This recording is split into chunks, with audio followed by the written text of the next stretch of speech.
দেখেন এখানে একটা মজার কথা আপনাদেরকে বলি। উমারের জামানার একটা ঘটনা শুনেন। সম্ভব ঠিকানাটা আমি সিরিয়া বলছি। একটা মাস্তান ছিল ডন। কোথায় কি হলো? সুইচ অফ হয়ে গেছে? হ্যাঁ, কথা বলে না। সুইচ অফ হয়েছে তো লাগো। একটা ডন ছিল, খুব ধ্যান দিয়ে শুনেন। ডন, ওই এলাকার ডন, বেঈমান, ইমানদার নয়। সেরকম চেহারা, সেরকম মোচ, আর সেরকম তাকালে মানুষ ভয় খেয়ে যেত। তো হযরতে উমর দুইজন সাহাবীকে পাঠালেন যে ওর কাছে ইমানের দাওয়াত দাও। খুব ধ্যান দিয়ে শুনবেন, ইমানি দাওয়াত দাও। গেল 3 মাস, 2 মাস লেগেছিল হেঁটে যেতে। কত দূরে ওর বাড়ি, মদিনা থেকে যাচ্ছেন সাহাবীরা। একটা লোককে ইমানের দাওয়াত দিতে, সেখানে গিয়ে যখন পৌঁছালো, ওকে তখন বলছে, আমিরুল মুমিনিন হযরতে ওমর ফারুক রাদিয়াল্লাহু তাআলা আনহুর নেতৃত্বে আমরা এসেছি আপনার কাছে দাওয়াত দিতে। আখির নবী মুহাম্মদ রাসূলুল্লাহ সাল্লাল্লাহু আলাইহি সাল্লামের উপরে আপনি ঈমান আনেন এবং পৌতলিকতা ছেড়ে দিয়ে, বাপদাদার যে দেবদেবীর পুজো আছে ছেড়ে দিয়ে এক আল্লাহকে মানেন। ডনকে বলছে। তো ওই ডন যত পৃথিবীতে ছিল সাহাবীদের মতো কেউ ছিল না, তা কোনো ভয় নাই, দাওয়াত দিচ্ছে। তো ও তখন কি বলছে জানেন? ঈমান আনবো, দুটো শর্ত, যদি মেনে নাও তো তুমি কালেমা পড়ে নেব। বলে শর্ত দুটো কি? বলছে 1 নম্বর হচ্ছে উমর যত বড় রাজ্যটা চালাচ্ছে, যে বিশাল, কেউ বলে 12 লক্ষ 18 লক্ষ বর্গ মাইল ধরে রাজত্ব চালাচ্ছে, এইটা অর্ধেক আমাকে দিতে হবে। আমি কালেমা করব, এই রাজত্বটা অর্ধেক আমাকে দিতে হবে, একটা শর্ত। আর দ্বিতীয় শর্ত হচ্ছে উমরের বেটির সাথে আমার বিয়ে দিতে হবে। উমরের বেটি যেটা আছে ওর সাথে আমার বিয়ে দিতে হবে। তা এরা কি বললো জানেন? আচ্ছা, আমার নসিব খারাপ না ভালো? এতগুলো লোক হ্যাঁ নাও বলে না। রাগ করছেন নাকি আমার ঘরে? এদিকে আমার ধ্যানে যেটা প্রশ্ন কিছু উত্তর দেন, আমার নসিব ভালো না খারাপ? ভালো নসিব আর কে জানবে।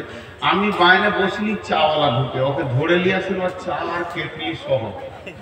কমিটির লোক যদি ওকে ধরে না নিয়ে আসেন, তাহলে আমার বাইরে এখান থেকে স্টপ থাকবে, আমি এক চুল লাগাবো না। ওর চা আর কেটলি নিয়ে আসেন আগে, ওর চা কেটলি নিয়ে আসেন। ওই পাশে কে বসে আছেন ভাই, ওর কেটলি আর চাটা নিয়ে আসেন, আর ওকে ধরে নিয়ে আসেন। ওই তুই এদিকে আয়, ওই চালা, ওই এদিকে আয় তুই।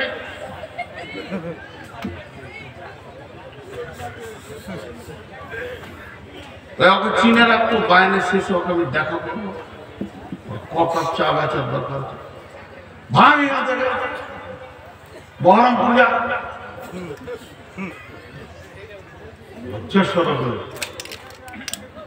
তো কটা শর্ত করলেন? দুটো। একটা অর্ধেক রাজত্ব দিতে হবে, আর একটা হলো বেটির সঙ্গে বিয়ে দিতে হবে। এই দুজন এবার কি বলছে দেখেন। বলছে ভাই, তুমি যদি কালেমাটা পড়ে নাও, আশহাদু আল্লা ইলাহা ইল্লাল্লাহ ওয়া আশহাদু আন্না মুহাম্মাদান আবদুহু ওয়া রাসূলুহু, এটা যদি পড়ে নাও তো অর্ধেক রাজত্বটা ওমরকে বলে ব্যবস্থা করে দিব। কারণ একটা বিশ্বাস, যে লোকটা কালেমা পড়বে তো সঙ্গে সঙ্গে চেঞ্জ হয়ে যাবে, ও হারাম খাবে না, ঘোষ খাবে না, বেইমানি করবে না, সব অটল হয়ে যাবে। তো ওকে রাজ্য দিতে কি অসুবিধা আছে? এইটা দায়িত্ব নিলাম। তো বিয়ের ব্যাপারটা তো ধরেন চয়েসের ব্যাপার আছে, তা ওইটা কি হবে কি জানি, ওটা কি হবে কি জানি। তো তুমি থাকো, উমরকে জিজ্ঞেস করে আসি। একজনকে কালেমা পড়াবে তো কত মেহনত, দুইজন বেরিয়ে গেল, উমরের কাছে আবার চলে আসছে। উমর বলছে খবর কি? যার জন্য পাঠিয়েছিলাম খবর কি? দুজন বলছেন আমিরুল মুমিনিন খলিফাতুল মুসলিমিন, যে ডনের কাছে আমাদেরকে আপনি পাঠিয়েছিলেন সে এই মর্মে ঈমান আনবে। দুইখানা শর্ত করেছে, সেই শর্তের ওপরে সে ঈমান আনবে। এক নম্বরে বলেছে অর্ধেক রাজত্ব তাকে ছেড়ে দিতে হবে, সে শাসন করবে। আর দুই নম্বর শর্ত হলো আমিরুল মুমিনিন আপনার মেয়েকে সে বিয়ে করবে। উমর বলছে তুমি কি বললে? তোমরা কিছু বলেছো? বলেছে। কি বলেছো? অর্ধেক রাজত্বটা কোন রকম বুঝিয়ে পারিয়ে, অসুবিধা হবে না, তবে বিয়েটা চয়েসের ব্যাপার আছে। হযরত উমর বলছে আমার দিলের কথা শোনো। অর্ধেক কেন, যখনই কোন মানুষ পাক্কা ইমানদারি প্ল্যাটফর্মে এসে যাবে তাকে সমস্ত রাজত্বটা আমি উমর ছেড়ে দেব, কোনো ডিস্টার্ব নাই। সে তো চালাবে আল্লাহ এবং রসুলের তরিকায়। এক নম্বর গেল। বিয়ে শাদীর ব্যাপারে কেন শুনলাম? মেয়ে তো আমার, তবে আমি বলছি একটা কালেমা পড়া ইমানদারকে মেয়ে দিতে উমরের এক সেকেন্ড আটকাবে না, সঙ্গে সঙ্গে বিয়ে পড়িয়ে দেব।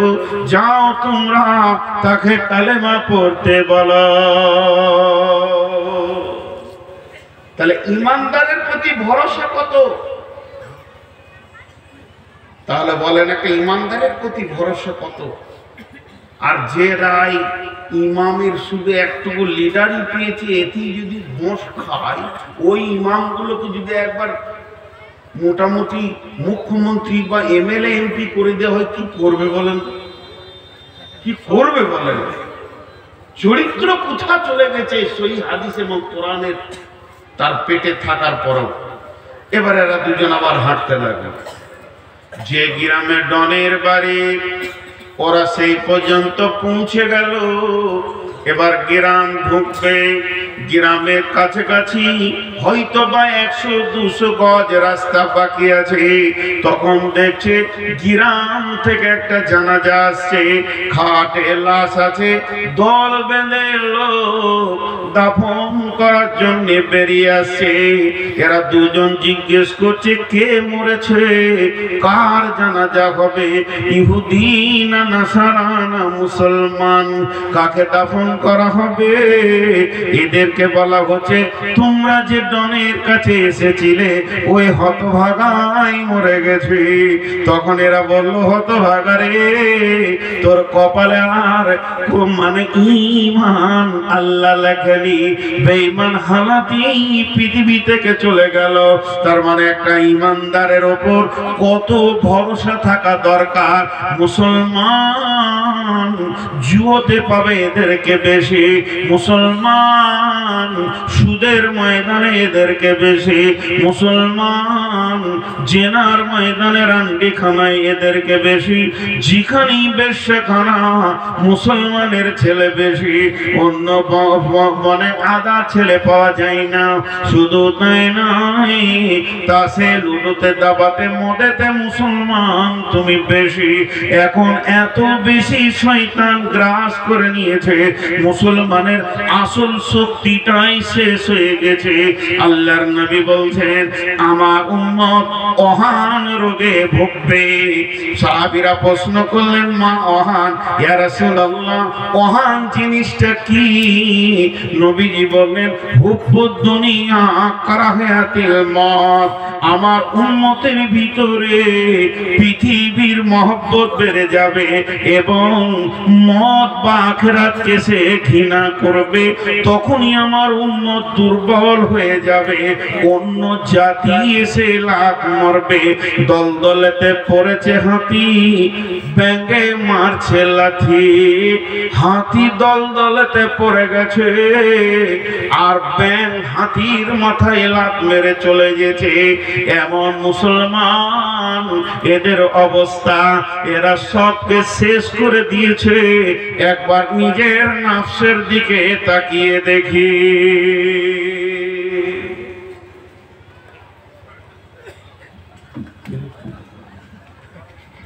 ঘটবে শেষ করে স্টেজে আমি তাই চিন্তা করছি। একজনা পড়ে গেছে, একজনা কি খবর আনছে বারবার জিবরাইলের মতো। তাই তো মনে হয় পাঁচজনের সময়ও নয়, অসময়। খালি মনে হচ্ছে আমার বিরুদ্ধে প্ল্যান চলছে, তাহলে আমাকে বাইরে করতে ভালো লাগবে। আর যদি এটা মনে ঢুকে যায় যে আমার বিরুদ্ধে প্ল্যান চলছে, তাহলে ভালো লাগবে। আপনাদের বিরক্ত লাগছে নাকি?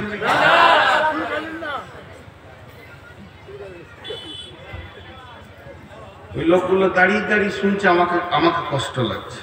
কেন কষ্ট? মহব্বতের জন্য বলছি। পায়ের নিচে বসার কিছু নাই। তো এ হয়ে গেছে আমাদের আজকের সবচেয়ে বড় ক্ষতি। ইসলামকে কি বলেছেন রাসূলুল্লাহ সাল্লাল্লাহু আলাইহি ওয়াসাল্লাম? প্রাসাদ। সহিহ বুখারীর হাদিস। ইসলাম হলো একটা প্রাসাদ। সেই প্রাসাদে যতগুলো ইট লেগেছে, প্রথম ইটটাকে হযরত আদম আলাইহিস সালাম, আর শেষ ইটকে নবী মুহাম্মদ রাসূলুল্লাহ সাল্লাল্লাহু আলাইহি ওয়াসাল্লাম। তার মানে কম বেশি 1.5 লাখ ইট লেগেছে।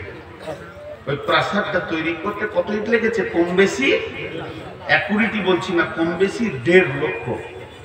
প্রাসাদ মানে কি? প্রাসাদ মানে সুন্দর সাজানো ঘর। বুঝতে পেরেছেন? সুন্দর সাজানো ঘর। এবার ওই সাজানো ঘরে আগুন লেগেছে। জানলাতে আগুন, দরজায় আগুন, খাটে আগুন, বিছানায় আগুন, আলমারিতে আগুন, শোকেসে আগুন। আগুনটা লাগিয়েছে কে? ভারত জ্বলছে, কাশ্মীর জ্বলছে, মায়ানমার জ্বলছে, রোহিঙ্গা জ্বলছে, বাংলাদেশ জ্বলছে, পাকিস্তান জ্বলছে। ভারতের মুসলমানের থেকে বাংলাদেশের মুসলমান বেশি জ্বলছে। ওরা হলো মুনাফিক, বেশি জ্বলছে। আমরা অনেক ভালো আছি আলহামদুলিল্লাহ। জাসুস আর তাজাসুসি আর বেঈমানি, যে যত তাহাজ্জুদ করে সে তত বেঈমানি করে বাংলাদেশে। সপ্তাহে রোজা বাদ দেয় না, আর বেঈমানিতে প্রথম সারি ধরা আছে। তো সারা বিশ্ব যেন আগুনে দাও দাও দাও দাও দাও দাও দাও দাও করে জ্বলছে। সারা বিশ্ব। শুধু মুসলমান নামে প্রাসাদ আগুন লেগেছে, অন্যটা লাগে না। তো এই আগুনটা লাগিয়েছে কে?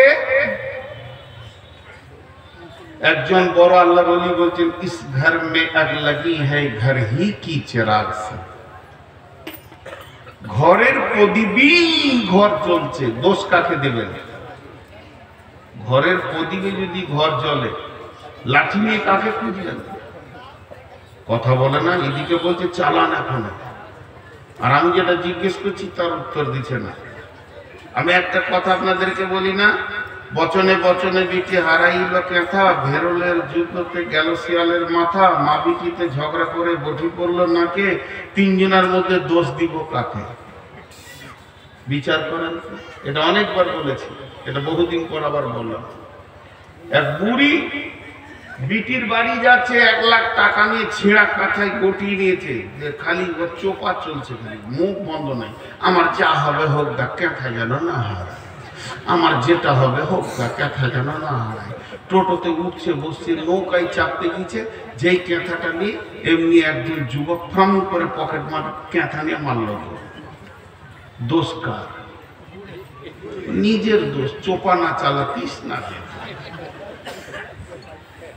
জি, ভেরুলের যুদ্ধতে গেল শিয়ালের মাথা, দুটো বড় বড় ষাঁড় ভেড়া ফটাস ফটাস করে মারছে, আর একটা শিয়াল খালি মুখ দিয়ে লাল করছে, যেটা করবে ওইটা আমার, যেটা করবে ওইটা আমার। অনেকক্ষণ ধরে ওদের ঝগড়া চলছে।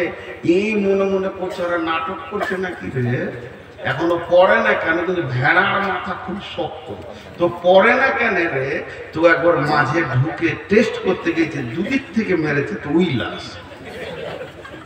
এই যে লাশটা পড়লো দোষ কাজ ওর নিজের দোষ। তার মানে এমএলএ নমিনেশন ফাইল চলছে, দাঁড়িয়েছে কে?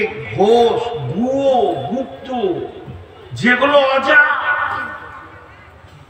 শিডিউল ক্লাস, তারা দাঁড়িয়েছে। একদিকে দাঁড়িয়েছে ব্যানার্জি, একদিকে দাঁড়িয়েছে চ্যাটার্জি, একদিকে দাঁড়িয়েছে মমতা ব্যানার্জি, আরেকদিকে দাঁড়িয়েছে কে? ওই বুদ্ধদেব ভট্টাচার্য। মধ্যখান থেকে মরছে এই ভেড়া কটা, এই চালাক মুসলমান কটা। ভেরোলের যুদ্ধ চলছে ভারতবর্ষে, লাশ হচ্ছে কারা? মুসলিম। ওকে খালি বলেছে 3 কেজি পঞ্চায়েতে গম দেবো তোকে, ওতেই রং মেখে তৃণমূল কংগ্রেস লড়াই লড়াই লড়াই চাই, লড়াই করে বাঁচতেছে। তুই তো মরবি বেসরকারি। ভোট পাবে ওরা, হয় জিতবে ব্যানার্জি, না হয় জিতবে চ্যাটার্জি, না হয় জিতবে দাস, না হয় জিতবে গুপ্ত, আর মরবি তুই সুপ্ত। কুকুরে টানাটানি করবে তোর লাশ নিয়ে। আর যখন ওই লাশটাকে নিয়ে কলকাতা নিয়ে যেছে, মর্গে নিয়ে যেছে, বড় বড় পার্টির নেতারা আসছে, তোমার ফ্যামিলির লোক মনে করছে যেন জান্নাতুল ফেরদাউস গেল। এত বড় বড় নেতা যখন আমার ঘরে এসেছে, তা লাস্টটা মনে হয় জান্নাতুল ফেরদাউস গেল। ওদিকে জাহান্নামের ফেরেশতা খালি মোচ পাকায় যায়, শালা দেখছি কোন জায়গায় দিতে হয় সাইজ করে দেবে।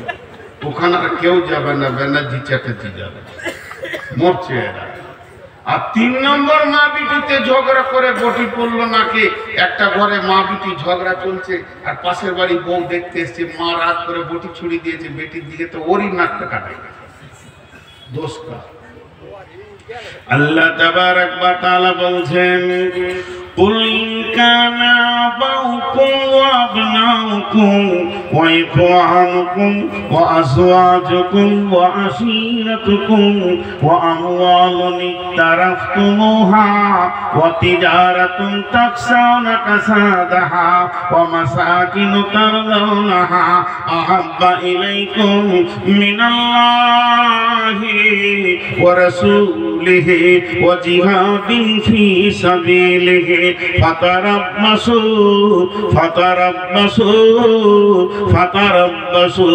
হাত্তা ইয়াতিয়াল্লাহু বিআমরিহি। অপেক্ষা কর, আল্লাহ রেগে গেছেন। আল্লাহ যেদিন তোদেরকে কেড়ে নেবে, আপনি ইমামের চোখে মুসলমান, মুয়াজ্জিনের চোখে মুসলমান, হাজির চোখে মুসলমান, গাজীর চোখে মুসলমান, কিন্তু আমার রবের চোখে আপনি ফাসিক। আল্লাহ বলছেন, ওয়াল্লাহু লা ইয়াহদিল কওমাল ফাসিকিন। আল্লাহ ফাসিক বেঈমানদেরকে কোনদিন হেদায়েতের পথ দেবেন না। ছোট্ট সত্য কথা জিজ্ঞেস করব, যদি সত্য সত্য আপনি উত্তর দিতে পারেন তাহলে আলহামদুলিল্লাহ পড়ব। একটা হিন্দু ছেলে আপনার এলাকায় চলাফেরা মুসলমানদের মতো, গোসল করে, পেচ্ছাপ করে, পানি নেয়, মূর্তি ফুর্তি মানে না, ওগুলোর প্রতি ওর ধ্যান ধারণা নাই, পুজোকে গুরুত্ব দেয় না, ওইদিকে যায় না। মাঝে মাঝে আপনার সঙ্গে চা খায়, ফুটবল ময়দানে খেলতে যায়, আর মাঝে মাঝে বলে তোদের ওটা ভালো রে, আজান হচ্ছে কত, একসঙ্গে নামাজ পড়ছিস। এখন ওকে আপনি মনে মনে পার্সেন্টেজ করছেন, উফ 80% চলে এসছে এদিকে, আর একটু হলেই মুসলিম হয়ে যাবে। এই আকাঙ্ক্ষাটা আপনার হবে কি হবে না? 4 জন বলেছেন, সবারই কাছে একবার শুনতে চাইছি, যদি কোনো হিন্দু ছেলে আমাদের ধর্মকে ভালোবাসে, আমাদের চালচলনকে ভালোবাসে, তো আপনার দিল কৌতূহল হবে কি হবে না যে মুসলমান হয়ে যাক? হবে। সত্য কথা বলেছেন, আলহামদুলিল্লাহ। তাহলে একটা হিন্দুর চালচলন মুসলিম দেখলে যদি আপনার এটা মনে হয় আমাদের চালচলন তো হিন্দুদের 16 আনা হয়ে গেছে, তাহলে ওদের মনটা বলবে না যে 2-4 চাবুক লাগাইলে এবার ঢুকে যাবে সব? ওদের বলাটা কি অন্যায় আছে বলেন? আমাদের বিয়ে শাদী হিন্দুর মতো, পোশাক হলো বেঈমানের মতো, চুলের কাটিং এর রসুল নাই, খাওয়াতে রসুল নাই, আর টাকলোর নিচে কাপড় শিখানোর রসুল নাই। কথাবার্তা লেনদেন দাদা বৌদি কাকি কাকিমা জেঠু ফুপা ফুপি বেরোচ্ছে না, এখন পিসি মাসি বলতে শুরু করে দিয়েছে। মুসলমান তুমি 95% চলে গেছো, মসজিদও ঢোকো না, অত গুরুত্ব দাও না। একটা ব্যানার্জি ছেলে জানে আমার বন্ধুর নাম কবিরুল ইসলাম, সেই ইসলামের বড় কবিরুল ইসলাম, বড় ইসলাম ওয়ালা তার নাম। তাকে জিজ্ঞেস করছে কবিরুল আজকে জুমার দিন তুই কি করবি? চল না রে ফারাক্কা থেকে ঘুরে আসি, জুমা পরে হবে, অন্যদিন পরে নিলেও হবে। তখন ওই গুপ্তের ছেলেটা আইডিয়া করছে এই জুমার মুখেও মুতে দেয়, পেশাব করে দেয়, এই পেচ্ছাপ করে আমিও পানি নিলাম না, ওও নিল না, এবং আমার টাকনোর নিচে কাপড় ওরও কাপড়। ও 80% আসলে আপনার আমার দিল যদি মনে করে ঢুকে যাক, আমরা 95 কেন 99% হিন্দুত্বকে গ্রহণ করে নিয়েছে, ইহুদি নাসারাকে গ্রহণ করে নিয়েছে। তবে কেন তারা মেহনত করবে না যে আর দু চাবুক লাগাইলেই ঢুকে যাবে? এই জন্য তারাও উঠে পেরে লেগেছে। মুসলমান তুমি তোমার সত্তাকে হারিয়ে দিয়েছো, এর জন্য তুমি কোন ক্লাসের বোঝা যাচ্ছে না। একটা ট্রেনের বগি এই রোডের ওপরে পড়ে আছে, ট্রেনের কামরাটা বগিটা ট্রেনের, চাকাগুলো টায়ার ট্রাকের না ট্রাক্টরের, আবার হেলিকপ্টারের পাখা, প্লেনের ডানা। বলেন গাড়িটার নাম কি? এই গাড়িটার কোনো নাম কেউ খুঁজে পাবে না। বগিটা ট্রেনের মতো, চাকাগুলো ট্রাক্টরের, হেলিকপ্টারের পাখা, প্লেনের ডানা লাগানো থাকলে ও গাড়িটার নামই খুঁজে পাওয়া যাবে না। তো মুসলমানের নামগুলি মুসলমান, চালচলন হিন্দুর মতো, কথাবার্তা বৌদ্ধর মতো, এবং এদের বিয়ে শাদী ইহুদির মতো, মাথার চুল ইহুদির মতো। এই জাতটার নাম কি কেউ খুঁজে পাবে না। সবাই চাইবে চাবুক লাগা আমাদের দিকে ঢুকিয়ে নি। এই সাহসটা বিশ্ব নবীর সাহাবীর কাছে কেউ করতে পারেনি। অভাব, আব্দুর রহমান ইবনে আউফের অভাব, এ আউফ নয়, আব্দুর রহমান সাহাবীটার নাম। অভাব, ঘরে দু একদিন খাবার নাই, অভাব চলছে, ধার করতে গেছে, ঋণ করতে গেছে উমাইয়ার কাছে।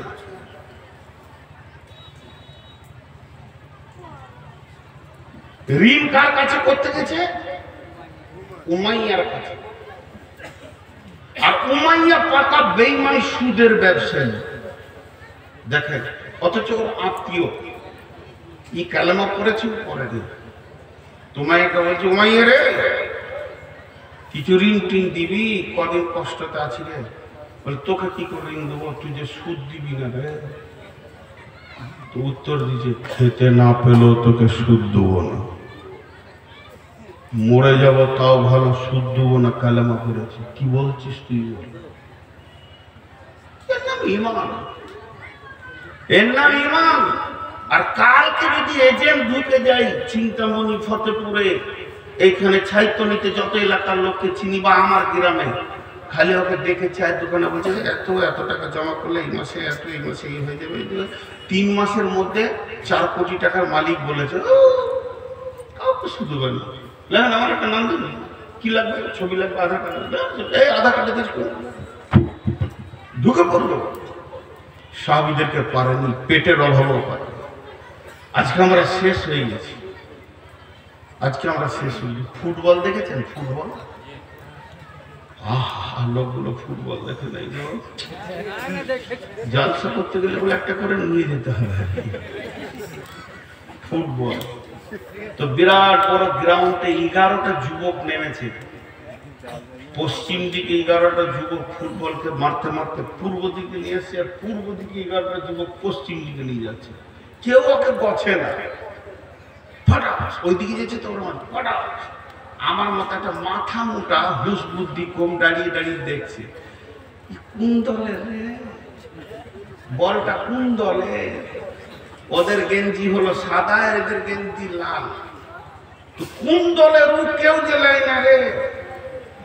দুটো প্লেয়ারের পায়ে এরম করে লেগেছে আর বলটা হিসাবে আমার পায়ের কাছে পড়েছে। তো অনেকক্ষণ থেকে কোনো লাত খেয়েছে, তো আমার কোল যেতে লাগছে কি। তো উনি করে কুড়িলে বললাম, ভাই তুই এত লাত খেয়েছিস তুই কোন দলে, আর তোকে লাত খেয়েছি কেন বলতো। দুটো প্রশ্ন করলাম, তুই কোন দলে, তোকে লাত খেয়েছে কেন। ফুটবল উত্তরে বলছে, ভাই কোন দলের লয়। গরু চুরি করেছি না, তা লাত খেয়েছি কেন, বলছে আমার ভিতর ফাঁকা ওই লেগে লাত খেয়েছি। ওই ইটকে মারুক তো দেখি, একটা পাথরকে মারুক তো দেখি, কত সালা হিরো আছে ওরা, আমি ফাঁকা। তো বর্তমান রাজনৈতিক ময়দানে মুসলিমরা হলো ফুটবল, কথা ঠিক না বলবো কেন। সিপিএম মেরেছে এককালে লাভ, আপনারা খেয়াল করেছেন কিনা, যে লোকগুলো সিপিএম এ মাস্তানি করে হারাম খেয়ে হিরো হয়েছিল ওরাই বা তৃণমূলে হিরো, খালি কালার চেঞ্জ করেছে। সারা জীবন ওদেরকে এই করতে হবে যে লাভ খেয়েছে, এই লাভ খেয়েছে, ওই লাভ খেয়েছে। তা আসলে কি, ওর ভিতরটাই ফাঁকা, ভিতরে হৃদয়ে আল্লাহ থাকবে, রসুল থাকবে, সাহাবীরা ছিল পাথরের মতো অটল, হিলাইতে পারেনি। কিন্তু এরা লাভ খেয়েছে, শেষ হয়ে গেছে। আল্লাহ তাবারাক ওয়া তাআলা বলছেন, এতক্ষণ তো সমস্যার কথা হলো, সমাধানের মাত্র 2টি আয়াত আপনাদের সামনে তুলে ধরছি।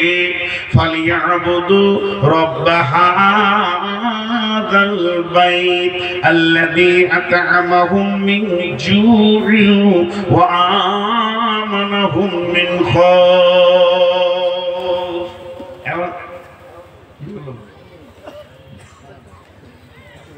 চালাবো তো যতই দৌড়বো ওইখানেই শেষ। কত কালেকশন দিয়েছি, কে কালেকশন করবে, মাথা খারাপ, আমি বকতে এসছি। সবাই কালেকশন করলে হবে, লোকগুলো গরিব হয়ে যাবে না, পকেটে যে কটা আছে সব বেরিয়ে যাবে, খামখা কেউ দিয়ে না টাকা আছে। 2টি সমাধানের আয়াত আপনাদের সামনে তুলে ধরেছি। এই আয়াত 2টি শুনে বাড়ি চলে যাবে না, আমার পরে বক্তা আছে, জেন কি আছে আমার পরে, আব্দুল জব্বার স্যার, মাশাআল্লাহ ভালো বক্তা। বিসমিল্লাহির রহমানির রহিম। ফালইয়াবুদু রাব্ব হাযাল বাইত। আপনারা চালাক দেখেছেন? সবাই তাকান আমার দিকে, চালাক দেখেছেন? তাড়াতাড়ি বলেন। না দেখেন না, ওই যে উঠে পালাচ্ছে বলে চালাক। তাকান তাকান, তাড়াতাড়ি দেখবেন তো। দেখেন, রসুল বলেছিলেন জান্নাতি দেখেছো, তা আমি তো রসুল নই, ওটা বলতে পারবো না, কিন্তু চালাক বলবো। কিন্তু চালাক আসলে নয়, চালাকের 3 জায়গায় পায়খানা, তো ওদের 3 জায়গায় পায়খানা লাগবে। এই যে আদায়ের কথা একটু সামনে ওদের কানে পড়েছে, সব কেটে পড়। কাটলে কি হবে বাপ, হয় মাদ্রাসায় দিছিলে, নাই হসপিটালে দেবে, আল্লাহ নিবে। ঘর যেতে যেতে এত জোরে কাশবে, আম গাছের মাথা ঠুকে যাবে, এখানে 4টা সেলাই হবে, হসপিটালে 3 মাস পরে থাকবে, সব পিঁড়ে রস বের করে নিবে আল্লাহ। দেখেছেন? আর আমার সঙ্গে কথা বলে না। আখ পিড়া আখের রস বার করা মেশিন দেখেছেন? কটা চাকা থাকে? 3টে থাকে, 3টে থাকে। যেগুলো রাস্তাঘাটে বের করবে বড়গুলো 3টে থাকে। কয়টা? 3টে এক মাপের, 3 মাপের। কেন বলেন? হ্যাঁ, কুসরও ছোট বড় আছে। কুসর হচ্ছে কয় মাসের ফসল? 11 মাস। ধান 3 মাস, সবকিছু 1 মাস, 2 মাস, 3 মাস। তো কুসরকে 11 মাস চাষি ভালোবাসছে, ওকে বাঁধছে, যত্ন করছে। আর পাশে ধান কেটে নিলে, গম কেটে নিলে, আলু তুলে নিলে, পেঁয়াজ রসুন উঠে গেল। কুসর মনে মনে ভাবছে যে আমি চাষির বড় জামাই, ওকে পানি দিচ্ছে, খোল দিচ্ছে যে আরো মোটা হয়। ও যত মোটা হচ্ছে কুশোর ভাবছে যে আমার শরীর স্বাস্থ্য ভালোই আছে, চাষি মনে হয় খুশি। কিন্তু চাষি খুশি অন্য কারণে, রস বার করবে না। ও সারা বছরের জামাইগিরি বের করে দেবে, একবার মেশিনে ভরবে তো এক ফোঁটা ওই দিকে নিয়ে যেতে দিবে না। বার কর রস, তারপরে যা জমিতে তুই ছিলি। তো আল্লাহর জমিনে কুশোর পীরা মেশিন 3টে আছে, কোর্ট, হসপিটাল আর মাদ্রাসা। মাদ্রাসায় না, কোর্ট, হসপিটাল আর থানা। মাদ্রাসায় যদি দিবি ওটা জমা, আর না দিবি পিড়ে বের করে নিব। তুই এইখান থেকে উঠে পালাবি, ঢালাইয়ের রাস্তায় উবু হয়ে পড়বি, নাকে 4খানা সেলাই করে হাসপাতালে বার করবো 22,000 টাকা। তো যান, উঠে যান, এবার যান। কে যাবেন যান, ওই চালাক 3টে গেল, খবর নেবেন কালকে হাসপাতাল আছে ওরা। যান। হ্যাঁ, মুসাকে আল্লাহ কাবু করেছে, ডিবিটা দে আর না হয় মেশিনে বার কর। একজনা নিয়ে যেতে পারেনি টাকা, আর নিয়ে যেতে পারবে না। চ্যালেঞ্জ, আল্লাহ মেশিন 3টে রেখে দিয়েছে টাকা বের করার। তো আমি যে কথা আপনাদের সামনে বলছিলাম, আল্লাহ কি বলছেন যে তোদেরকে বেশি দৌড়তে হবে না, তৃণমূল, কংগ্রেস আর সিপিএম এগুলো ওগুলোর কাছে দৌড়িস না। এই কদিন আগে রাহুল এসেছিল না, আর আমি সেদিনে এমন জামে পড়ে গেছি, আর আমাকে নিয়ে যাচ্ছে নুরুল হুদা। রাহুলকে দেখে এত খুশি কিছু যুবক, মনে হচ্ছে স্বয়ং জিবরাইলকে দেখছে। হ্যাঁ, আর ওর বাপ হয়, এটা লাফিয়ে কুদে শেষ হয়ে গেল। আরে হারামখোর, তুই অতটা খুশি আল্লাহ কিনে হস না। জি, একটা রাহুল এসে কত খুশি, এর থেকে বড় খুশি আমার রব কিয়ামতের মাঠে বলবে এসেছি রে তোদেরকে দেখাতে। সকলে রোজা রাখবো ইনশাআল্লাহ। জোরে বলেন রোজা রাখবো ইনশাআল্লাহ। সকলে জোরে বলেন রোজা রাখবো ইনশাআল্লাহ। আল্লাহ এসে দেখা করবে আপনাকে। জি, সুসংবাদ, ওদিকে আমি যাচ্ছি না। তো আল্লাহ দুটি কথা বললেন। 1 নম্বর বললে, তোরা এই যে মসজিদটা আছে, মসজিদের দিকে সবাই মনে মনে আঙ্গুলটা তোলেন, নিজের নিজের গ্রামের মসজিদের দিকে নিজের নিজের আঙ্গুলটা তুলেন। আমি আমার গ্রামের দিকে তুলছি, আমার বাড়ির পাশে আছে, বাড়ির বাম পাশেই আছে। তো আল্লাহ বলছেন ফালিয়াবুদু রাব্ব হাযাল বাইত, এটা কাবাকে কেন্দ্র করে আয়াতটা নাজিল হয়েছে। তবে তাফসীর করতে গিয়ে বলা যাবে এই মসজিদ ঘরটা, এই ঘরের যে মালিক, ওই মালিকের পায়ে তুই উবুর হয়ে পড়ে যা, মালিককে জড়িয়ে ধর, আর চোখের পানিতে মালিককে বল, মালিক রে তোর দরজা ছেড়ে দিয়ে বহুত দূরে চলে গেছিলাম, খালি লাত আর লাত আর থাপ্পড় খেয়েছি, লাঠি খেয়েছি, রুটি পাইনি। মাবুদ রে তোর গোলাম তোর কাছে ফিরে এসেছে, তুই ক্ষমা করে দে, আর আমাদের নিরাপত্তার দায়িত্ব তুই নে। আমার কোরআন বলছেন আল্লাযী আত'আমাহুম মিন জু'ইন ওয়া আমানাহুম মিন খাওফ। তোদের ঘরে আল্লাহ বরকতের ডালি ভরে দেবে রে, অভাব দেখতে পাবি না, রুজি তোদেরকে দেবে। আর তোদেরকে যেদিক থেকে আযাব আসুক, মারপিট আসুক না কেন, আল্লাহ নিরাপত্তার চাদর দিয়ে ঘিরে নেবে। আল্লাহ তোদেরকে নিরাপত্তা দেবে। একটি কথা যিনি মুসলমান তিনি মুখ দিয়ে বলবেন, যিনি অন্য কোনো জাতি যদি থাকেন তা আপনি বলিয়েন না। কোরআনে একটা শব্দ ভুল আছে? তাহলে এটা কোরআন থেকে বললাম। আল্লাহ বলছে ঢুকে যা, আমার অফিসে ঢুকে যা, পঞ্চায়েত যেতে হবে না, ব্লক যেতে হবে না, দরখাস্ত দিতে হবে না, ডেপুটেশন দিতে হবে না, তোরা ঢুকে যা। হাজি ভাই একটা মসজিদ নিয়েছে, ভারতবর্ষে কয়েক লক্ষ মসজিদ আছে, ওই মুসলমানরা রাগ করে সেদিন থেকে সবাই মসজিদ ঢুকে গেল না, তাহলে ওদের মাথা টন ঘুরে রয়ে যেত। কি করেছি রে বাবা, কি করেছি? আমি তো বলছি সব জায়গায়, ওই জাতিদের জানে শান্তি নাই, শান্তি না থাকার কারণে ওরা নিজেদের দেবদেবীকেও শান্তি দিতে পারছে না। শেষকালে রাম এসে মুসলমানদের মসজিদে জায়গা দেবে। আমার জানটা এতদিনে ঠান্ডা হলো। যতগুলো ঠাকুর আছে সব ঢুকবো মসজিদে, যাবে কোথা? কদিন পরে মুদিও ঢুকতে দাঁড়ান, কালেমা পড়বে, এই কেবল দাড়ি ছেড়েছে। জি, অমিত শাহ শান্তি পাবে না মসজিদ ছাড়া। আল্লাহ ওদেরকে হেদায়েত দেখ, না হয় ধ্বংস করে দেখ। আমিন। আল্লাহ হয় হেদায়েত দেখ, আর না হয় ধ্বংস করে দেখ। তো শান্তির জায়গাতে তোরা চলে আয়। আল্লাহ নিজেই ডাকছে, হাইয়া আলাস সালাম হাইয়া আলাল ফালাহ। বাংলায় বলে, আয় তোরা সলাতের দিকে আয়, নামাজের জন্য আয়। আজানটা যদি বাংলা হয় এরকম হবে, আয় আয় তোরা নামাজের দিকে আয়। আর ফালাহ যখন বলবে এরকম হবে, আয় তোরা নিরাপত্তা শান্তির মুক্তির দিকে আয়। এখানে এত নিরাপত্তা আছে, শান্তি আছে, মুক্তি আছে, নিবি তো তোরা আয়। যখন মসজিদওয়ালা ডাকছে, ও চায়ের দোকানে বসে বসে বলছে, আমাদের পশ্চিমবঙ্গে যদি শান্তি নিতে হয়, এনআরসি যদি বাঁচতে হয়, মমতাকে ডেপুটেশন দিতে হবে। আমার রবের মুখে কি পড়ে যাচ্ছে দেখলেন? রবের মুখটা লজ্জিত হয়ে ফিরে যেতে। আমি আসমান জমিনের মালিক ডাকলাম নিজে থেকে, তুই বলিসনি। তারপরও আমাকে অ্যাভয়েড করে একটা নন মুসলিম মেয়ের কথা চিন্তা করছিস, সে তোদের শান্তি দেবে।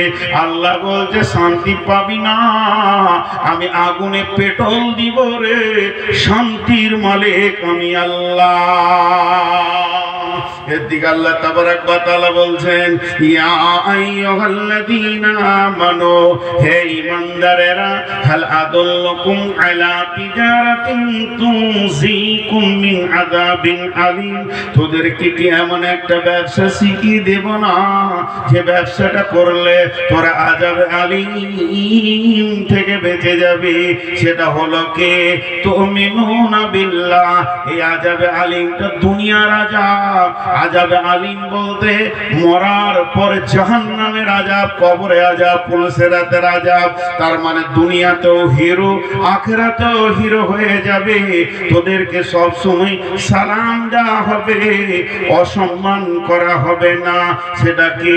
প্রথম হচ্ছে তুমিনুনা বিল্লাহি, আল্লাহর উপরে কামিল ঈমান আন। আল্লাহকে জড়িয়ে ধর, আল্লাহকে আপন বানাও, আল্লাহর ব্যাপারে আকীদা ঠিক কর। আল্লাহ যা যা বলেছে তা তা কর, আল্লাহ যা ছাড়তে বলেছে তা ছাড়, আল্লাহ যা ধরতে বলেছে তা ধর। ওয়া রাসূলিহি, এবং রসুলের চেহারাটা তুই নিয়ে আয়। রসুলের সুন্নত ছাড়িস না। স্বয়ং নবীজি বেঁচে আছেন, স্বয়ং নবীজি বেঁচে আছেন, স্বয়ং নবীজি বেঁচে আছেন। সাহাবীরা জিহাদের ময়দানে গিয়ে 3 দিন মহড়া চলছে, কিন্তু বিজয়ী আনতে পারছে না। তারা আপসে আলোচনা করলো যে আমাদের কি ত্রুটি রয়েছে, ইঞ্জিনের সবই রয়েছে কিন্তু চালু হচ্ছে না কেন? দেখা গেছে শুধুমাত্র নজলে হাওয়া ঢুকে গেছে। ক্ষুদ্রতম একটা ত্রুটির কারণে বিরাট বড় জিসি দিয়ে যে সমস্ত মাটিকে কেটে দিবে, সে স্টার্ট হচ্ছে না। এক তিল মানে নজলে হাওয়া ঢুকে গেছে, সে এত বড় কাজ করছে। সাহাবীরা আপসে মাশওয়ারায় বসে গেলেন যে আমাদের কি ত্রুটির কারণে আমাদের মতো জিসিবি আটকিয়ে যেছে বেঈমানদের কাছে। তারা দেখলো 3 দিন আমাদের মেসওয়াক করা হয়নি, দাঁতন করা হয়নি। এটা ফরজ নয়, এটা ওয়াজিব নয়, এটা সুন্নতে রাসূল। একটা সুন্নত না থাকার কারণে আমরা এত দুর্বল হয়ে গেছি, বেঈমান মূর্তি পূজকের কাছে আমরা আগাতে পারছি না। অতএব তারা বলল, আগামী সকালেই উঠে প্রথমে ডাল ভেঙে দাঁতন করো। সমস্ত সাহাবীরা একসঙ্গে রসুলের সুন্নতকে জীবিত করার জন্য যে গাছের ডাল ভেঙে দাঁতন করতে শুরু করেছে, এদের দাঁতন কড়া দেখে বেঈমানেরা ময়দান ছেড়ে পালিয়ে গেছে। আজকে এত রেগে গেছে রে, কাউকে কাউকে বাঁচিয়ে রাখবে না। তাহলে একটা সুন্নতির যদি এত মজবুত ক্ষমতা হয়, বুলেটের মতো ক্ষমতা হয়, ও নবী মুহাম্মদের উম্মত তুমি দাড়িকে চেঁচে ফেলে দিয়েছো, জিহাদের ময়দানে নেমে তোমার কোনো লাভ হবে না। প্রিপারেশন নিতে গেলে যেমন যেমন কাজ তেমনি তেমনি কাজ সাথে নিতে হয়। জিহাদের প্রথম শব্দ হচ্ছে তুমিনুনা বিল্লাহ, আল্লাহকে সঙ্গে লাগবে, ওয়া রাসূলিহি, পূর্ণাঙ্গ রাসূলের সুন্নতকে জড়িয়ে ধরতে হবে, ওয়া জিহাদিন ফি সাবিলিহি, এরপরে তুমি জিহাদের দিকে পা বাড়াবে। তুমি যদি একা হও রোম সম্রাটকে গ্রহণ করবে, তুমি যদি দুজন হও ভারতবর্ষ তুমি দখল করবে, পাশে মায়ানমার, বাংলাদেশ, চীন, জাপান, আপনার কিনা ভুটান, নেপাল কেউ বাদ যাবে না, সব তোমার মুষ্টির ভিতরে চলে আসবে। এত পার পারবে যদি সুন্নতকে আল্লাহকে সাথে রাখতে পারো।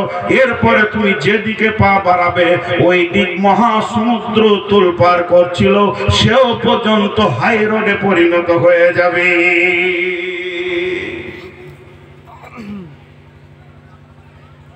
হযরত উমর একদিন ফজরের নামাজে সালাম ফেরার পর কাঁদছেন তো আগে থেকে, ঘুম ভেঙে গেছে তখন থেকে কাঁদছেন। কাঁদার কারণটা কি? কাঁদার কারণটা হচ্ছে উনি রাতে একটা চিঠি লিখে বালিশের নিচে দিয়েছে। দেশে অনেক অভাব, মাল কম আছে, তো বাইরে বিদেশের কোন সম্রাটকে, প্রধানমন্ত্রীকে চিঠিটা লিখেছে, আপনি কিছু মাল পাঠান, যে মাল দিয়ে আমি দেশটা কিছুদিন চালাবো, আবার মাল হয়ে গেলে দিয়ে দিব। চিঠিটা বালিশের নিচে আছে, আর কিছু না। রাত্রিতে স্বপ্ন দেখতে রাসূলুল্লাহ সাল্লাল্লাহু আলাইহি ওয়াসাল্লামের সাথে কথা হচ্ছে। আল্লাহ নবী বলছেন, ওমর তোমাকে আমি চালাক মনে করতাম, বাস, আর কিছু বলে না। মানে কথার ভঙ্গিতে রাসূলুল্লাহ সাল্লাল্লাহু আলাইহি ওয়াসাল্লাম নারাজ, কথার ভঙ্গিতে রাসূলুল্লাহ সাল্লাল্লাহু আলাইহি ওয়াসাল্লাম নারাজ। তো হযরত উমর টুকরে টুকরে কাঁদছেন, আমার উপরে নবীজি নারাজ হয়েছে। সাহাবীদেরকে বলছে, তোমরা আমাকে সাহায্য করো, আমি কি ভুল করেছি যে রাসূল নারাজ হয়ে গেছে? সাহাবীরা বলছে, রাসূলুল্লাহ, আমিরুল মুমিনিন, আপনি প্রতিদিনের মতো আমল করেছেন, কিছু বাদ গেছে? না। কিছু বেশি করেছেন? না, যা যা আমল করি তাই করেছি। কাঁদছে, বলছে একটা কাজ করেছে। কি? বলে বিদেশে চিঠি লিখেছে, দেশে অভাব চলছে, তো বালিশের নিচে রাখা আছে, আজকে সকালে পাঠাবো, কাউকে দিয়ে এটা ভেবে রেখেছি। সাহাবীরা বলেন, আমিরুল মুমিনিন, খলিফাতুল মুসলিমিন, আপনি কত বড় ভুল করেছেন। দেশে অভাব চলছে, বিদেশকে চিঠি লিখেছেন, অথচ কাছে আল্লাহ আছে, দরখাস্ত দিলেন না। এটাই নবীজি মেনে নিতে পারেননি, তাই আপনাকে ছোট করে কথা বলেছে। ওমর রে, তোমাকে চালাক মনে করতাম, এটা কি আপনি খাপা পাগলার বোকার মতো কাজ করেননি? হযরত উমর চোখের পানিতে চিঠিটা ছিঁড়ে ফেলে দিলেন, ফেলে দিয়ে বললেন, চলো আমরা ইস্তেসকা নামাজ পড়ব, আল্লাহ পানি দেবেন এবং আমাদের ফলে ফসলে ভরে যাবে। হযরত উমর ইস্তেসকার ইমামতি করলেন, মুষলধারা বৃষ্টি হলো, মদিনা ফলে ফসলে ভরে গেল। কাকে ডাকতে হয় এটা আমরা জানি না, আমাদের ত্রুটি শেষ নেই। জীবে আমরা সব সময় যেন একটা ভুলের ময়দানে দৌড়ে বেড়াচ্ছি, ভুলের ময়দানে দৌড়ে বেড়াচ্ছি, সবটাই শেষ করে ফেলেছি আমরা। তো শেষ বক্তব্যে দুটি জিনিস বলি। এই যে আমার দাড়িটা আছে, এই দাড়িটাকে আমি কোন একটা ভুল করেছি, সভাপতি ভাই বন্ধু মানুষের মতো কোন একটা ত্রুটি হয়ে গেছে, এখানকার যুবক ধরে দাড়িটাকে চেয়ে ফেলে দিয়ে ওটাকে রাস্তায় ফেলে জুতা করে লগড়ে চেন টেনে ওর উপরে পেচ্ছাপ করে দিল। সহ্য করতে পারবেন আপনারা? বলেন পারবেন? তাই যদি না পারেন, যারা দাড়ি চেয়েছেন বলেন ওই দাড়িটা কোথায় আছে? আপনি রসুলের সুন্নতটাকে যে কাটা করালেন নাপিতকে, সে কেটে এমনি করে এক জায়গায় রাখলো, দিয়ে ওই ঢপের ঘুমটির পেছনে ফেলেছে, গোটা বাজারওয়ালা সেখানে পেশাব করে। আল্লাহর মার কি সাদে আসছে? এবার বলেন রসুলের জানি দুশ্মন হচ্ছে ইহুদি, ইহুদির মতো দুশ্মন অন্য কেউ নয়। সেই ইহুদিদেরকে আমরা ভালোবেসেছি কেন? একবার মাথার চুল চারিদিকে ছোট, মাঝের মাঝে বড়, এটা ইহুদিদের কাছ থেকে এসেছে। আর মুসলমান ইহুদিকে গ্রহণ করেছে। এরা পাস করবে না এরা লাভ খাবে। বিধায় আজকের টোটাল বক্তব্যটা ছিল আত্মসমালোচনা। আমি আমার লিকটা মারি, আমি আমার টিউবের লিকটা মারি, নিশ্চয়ই আমার চাকা আগা দিয়ে গড়বে। আমি কাউকে দোষ দিইনি, হিন্দুকে দোষ দিইনি, খ্রিস্টানকে দোষ দিইনি, বৌদ্ধকে দোষ দিইনি, আরো কাউকে দোষ দিইনি। রাজনৈতিক দল সিপিএম, কংগ্রেস, তৃণমূল বলেন, আর বিজেপি, বজরং আর শিবসেনা বলেন, আমি কাউকে দোষ দিচ্ছি না। আমি দোষ দিচ্ছি আমি যে বুলেট মাল সেখানটা আমার শেষ হয়ে গেছে, আমি নিজেকে নিজেই শেষ করে দিয়েছি। তো অতএব এই জায়গা থেকে আমাদেরকে ফিরে আসতে হবে। আসতে হবে কি হবে না? জোরে বলেন, হবে কি হবে না? আমি দোয়া দিচ্ছি, আমিন বলেন। এই আল্লাহ তুমি আমাদেরকে ওই জায়গা থেকে ফিরিয়ে নিয়ে এসো। আল্লাহ আমাদেরকে পূর্ণাঙ্গ রসুলকে ফলো করে চলার তৌফিক দাও এবং তোমার হুকুমকে মেনে চলার তৌফিক দাও। আপনারা সব মুসলমান না অন্য জাতি আছেন? কেউ হাত তুলেন তো। সব মুসলমান তো? আপনারা মুসলমানের মতো ওয়াদা করেন 5 থেকে 7 মিনিট বসে থাকবেন, যিনি উঠে পালাবেন উনি হাত তুলেন। আমি চারিদিকে তাকিয়ে নিলাম, 5 থেকে 7 মিনিটের মধ্যে যিনি উঠে পালাবেন তিনি হাত তুলেন। তাহলে কেউ তুলেন নাই, সবাই বসে থাকবো ইনশাআল্লাহ। জোরে বলেন ইনশাআল্লাহ। তো কোরআনকে বাঁচানোর জন্য কোন আল্লাহর গোলাম আছেন 10,000, 5,000, 20,000, 50,000 হোক আর নিম্নে 1,000 হোক, দেনেওয়ালা কেউ আছেন? এখন যদি উঠো ইউটিউবাররা ঠান্ডা করে দেবো, একটা মোবাইল খুলতে দিব না, চুপচাপ 7 মিনিট রেকর্ড করো। আসল মাল কটা নিয়ে দিয়েছে তো আমি গাপুট করছি, একজনে উঠবে না, শেষ দিকে এডিট করে কেটে ফেলে দেবে। বলেন কেউ আছেন? দুর্গমগিরি কান্তর মরুদুস্তুর পারাবার লঙ্ঘিত হবে রাত্রিতে যাত্রীরা হুঁশিয়ার, ভুলিতেছে জল তুলিতেছে তরি, ভুলিতেছে মাঝি পথ, কে আছে নওজোয়ান হাওয়া গোয়ান, হাঁকিছে ভবিষ্যৎ। আল্লাহর গোলাম কেউ আছেন? আল্লাহর গোলাম কেউ আছেন? 5,000 দেনেওয়ালা?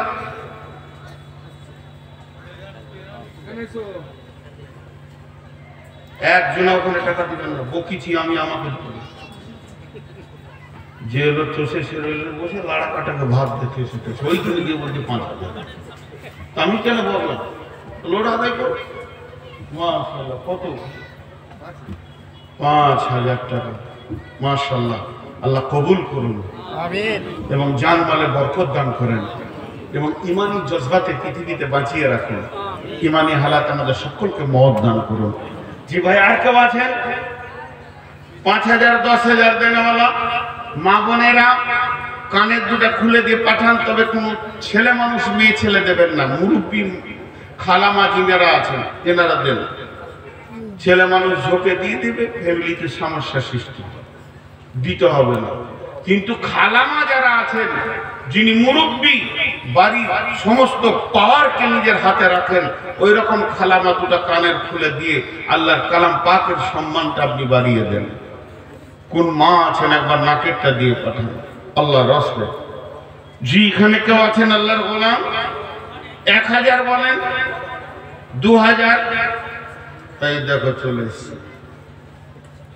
নাকের আছে কোথা বাড়ি? পুরাতন সিংহে। তো পুরাতন গায়ে থাকছেন কেন? নতুন নতুন গাঁ চলে যান, সব জিনিস আপডেট হচ্ছে আর আপনি এখন পুরোনো গায়ে এসে একটা নাকের এসছে। দোয়া করবো ইনশাআল্লাহ। আর কে আছেন? আমি কানা বেনামি ফতেপুর খবরে আর এই বুঝছে না কে? আচ্ছা ঠিক আছে। আচ্ছা, মৌলানা সাহেবের জন্য ওনার স্ত্রী দিয়েছেন, ওনার মা দিয়েছেন আব্বার জন্য। বেনামি ফতেপুর, শ্বশুর শাশুড়ি বাবা মা স্বামী নামে মৃত একটা সোনার চেন। ওই চেনটা চেনটা ওখানে থাকবে না কেন ওখানে থাকবো কেন আমি 2 ঘন্টা পর ওখানে বসে বসে চেন রাখবো মানে একদম এটা মানা যাবে না দিতেই হবে এখানে দেখেন আরে মুসলিম ছেলে মুসলিম মেয়েরা যা দান করতে পারে পৃথিবীকে চ্যালেঞ্জ দিব খালি ইউটিউবে দেখাও এটাকে রাখবে এই দেখেন সোনার চেন জি আমাদের বর্ধমান জেলায় আমার গ্রামের পাশে উক্তা পিচকুড়ি উক্তা মসজিদের ছাদ ঢালাই চলছে আমি খালি বলে দিলাম মসজিদের ছাদ ঢালাই চলছে পুরুষেরা সবাই এসে কুলির কাজ করেন লেবারের কাজ করেন আর মেয়েরা পর্দা থেকে দেন তো মেয়েরা পর্দা থেকে কিছু না হলো 5 থেকে 7 ভরি সোনা দিয়েছে দেখেন কিছু না হলো 1 ভরি থেকে আরো বেশি 15 গ্রাম হয়ে যাবে দিয়েছে পারে মুসলিমরা পারে জি কত আছে ভাই কত তাকে পালাচ্ছে এদিকে আপনাকে মারি নাই ভাই বলছি আমার মতো ভাই পাবেন একটা ভক্ত মানুষ কেটে বলছি কত দিল 1000 টাকা আর নাই না এটা তো লিখবো এটা তো দিনই আপনাকে আর ফেরত দিব না ওই চালাক মালা নিয়েছি যার মুখে তাদের হয় না কিন্তু আপনি আর দিতে পারবেন না বেশ তাই হলো তো 10 টাকা দিলে হতো 100 টাকা জি আর কেউ আছে আচ্ছা 1000 টাকা মধ্যে 500 দিয়েছে 500 কাল দেবে আর কেউ আছেন আল্লাহর গোলাম মা বোনের একটু পাঠান দেখেন আমার কিন্তু টাইম কট করে গেছে কত নিয়েছে আমি ভাবিয়েন না যে লম্বা টাইম চালাবো আওয়াল আখিরের মতো আমি 5-7 মিনিট যা করব জি কেউ আছেন আল্লাহর গোলাম আরে 1000 টাকা যতজন দেনাওয়ালা আছেন চলে আসেন আর এত জোর আসবেন যেন দাঁ দিকে বাঁ দিকে যে থাকবে 2-4 লাখ গায়ে লেগে যায় ওর গুনাহ মাফ হবে নেকি হবে ব্যাপার দাতা আছে এর কোনো কোন গ্রাম শালমারা আচ্ছা মাশাআল্লাহ এখানে কত আছে কোথা বাড়ি কৃষ্ণ সাহেব মাশাআল্লাহ আর কেউ আছে নিয়ে আসেন দেখেন 1000 টাকা দেনেওয়ালা আর কেউ আছেন আচ্ছা মাসের ছাত্রগুলো আছে এবার চাদর পাঠিয়ে দেন মাশাআল্লাহ 1000 টাকা দেনেওয়ালা 1000 2000 5000 মা বোনেরা এ পড়তে বিরক্ত লাগছে লেখাপড়া শিখি নাই প্রাইমারি থেকে লুকিয়ে পালিয়ে গেছিলাম আর আমাকে কাগজ দিচ্ছে আব্দুল লদুদ ফজপুরে 5000 টাকা মোহাম্মদ সিরাজুল পণ্ডিতপুর 1500 টাকা নাজির রহমান সেবু 1000 টাকা নজরুল ইসলাম কি মধুপুকুর 1000 টাকা বেনামিতে 1000 টাকা বেনামিতে আরো 1000 টাকা মাশাআল্লাহ তুমি তখন থেকে 1000 টাকাকে 100 টাকা শুনে এসেছো বয়স কত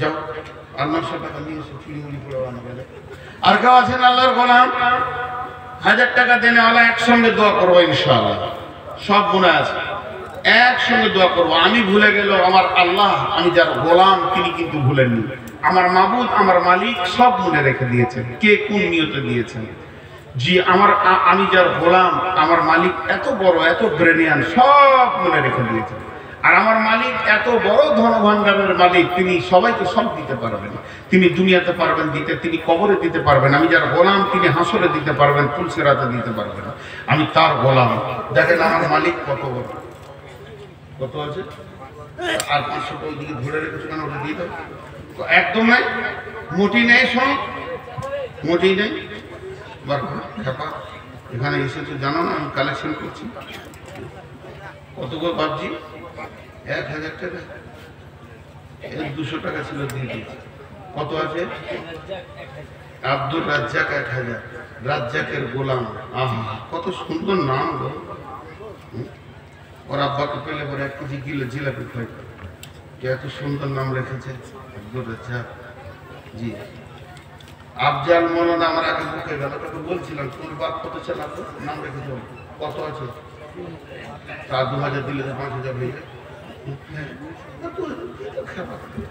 এই চান্স লেগে যেত দাও তেগুলি বিকে মারবেন যে তুমি মাত্র 3000 টাকা দিবে এটা তোমার কোন ধরনের কথা চলো দাও 5000 করে জানের ভয় দিচ্ছে নাকি 100 ভয় কেন করবে জি দেখেন বিকে মার্বেল, আমার বাড়ি যদি কাছে হতো তো মার্বেল কিনতাম, কিন্তু এত দূরে কে যাবে। জি আল্লাহর গোলাম আর কেউ আছেন? চাদরে দেন। 7 মিনিট যে বসতে বলেছিলাম আপনাদেরকে, যারা উঠেননি তারা ওয়াদা পূরণ করেছেন মুসলমানের মতো। 30 সেকেন্ড আছে। জি এতদূর থাকলে আপনারা মুসলমান, একদম পাক্কা ওয়াদা রাখনেওয়ালা। জি আল্লাহর গোলাম আর কে আছেন? দেন, চট করে দেন, চট করে দেন। এবার আমি ছেড়ে দিচ্ছি, তা আমার বড় ভাই কিছু কথা বলবেন, তারপর তো বক্তা চলে আসবে ইনশাআল্লাহ। জি আমি দোয়া দিচ্ছি, আপনারা একবার আমিন বলেন। আর টাকা বন্ধ নেই। এই আল্লাহ, সন্ধ্যা থেকে এই পর্যন্ত যতজন দান করেছেন আল্লাহ, সব দান তুমি কবুল করে নাও। যে যা নিয়তে দান করছে আল্লাহ, তুমি তার নিয়তকে পুরা করে দাও। জায়েজ নিয়তকে পুরা করো, না জায়েজ কোনো নিয়ত করে থাকলে আল্লাহ তুমি তাকে সবর দাও এবং তার বদলা দান করো। এই আল্লাহ তোমার কাছে এই মর্মে দোয়া চাইছি, যতজন দান করেছেন তাদের মা বাপ ভাই বোন আত্মীয় স্বজন নানা নানি দাদা দাদি স্বামী স্ত্রী যা যার জন্য দান করেছে কবরে চলে গেছে বাবু, তাকে তুমি যাদের খায়ের দান করো, দানের বদলে তার আযাব মাফ করে দাও আল্লাহ। তোমার কবরে আল্লাহ তাকে মুক্তি দাও। এই আল্লাহ আমরা যারা দুনিয়াতে বেঁচে আছি, দান খায়রাত এলাকার করলো আল্লাহ, তুমি এলাকা যে দিক থেকে ইনকাম করে তুমি হালাল উপার্জন করার তৌফিক দাও এবং মালে তুমি বরকত দাও, অভাব তুমি দূর করে দাও। যাদের ঋণ আছে ঋণকে পরিশোধ করে দাও। আমিন বলছেন, ক্লান্ত হয়ে গেছে আল্লাহ, তুমি ঋণ পরিশোধ করে দাও। এই আল্লাহ যাদের ছেলে মেয়ে বড় হয়েছে সুপাত্র পাত্রীর ব্যবস্থা করে দাও। যারা লেখাপড়া করছে আল্লাহ তাদের শিক্ষার শীর্ষস্থানে পৌঁছিয়ে দাও। সারা বিশ্বে যত বেঈমানরা মুসলমানদের বিরুদ্ধে লেগেছে আল্লাহ, তাদের শক্তিকে তুমি শেষ করে দাও এবং তাদেরকে কালেমা দিয়ে তুমি আমাদের দলভুক্ত ভাই করে দাও। এই আল্লাহ যদি তোমার কাছে কালেমা না থাকে তাদেরকে ধ্বংস করো। যে যার নামে নিয়তে দান করছে নিয়তকে পুরা করো। তাদের মা বাপ ভাই বোন আত্মীয় স্বজনের সঙ্গে হাসরের ময়দানে মোলাকাত করে দিও আল্লাহ। রসুলের হাতে পানি পান করা তুমি তৌফিক দিও। রহমতের ছায়াতে তুমি জায়গা দিও এবং কঠিন কিয়ামতের দিন আল্লাহ তুমি পুলসিরাতকে ফ্রি করে দিয়ে জান্নাতুল ফেরদাউসের মেহমান বানাইও। আমিন আল্লাহুম্মা আমিন, আমিন আল্লাহুম্মা আমিন। আর কেউ আছেন আল্লাহর গোলাম? এরা পালাইছে কেন রে? জি আল্লাহর গোলাম আর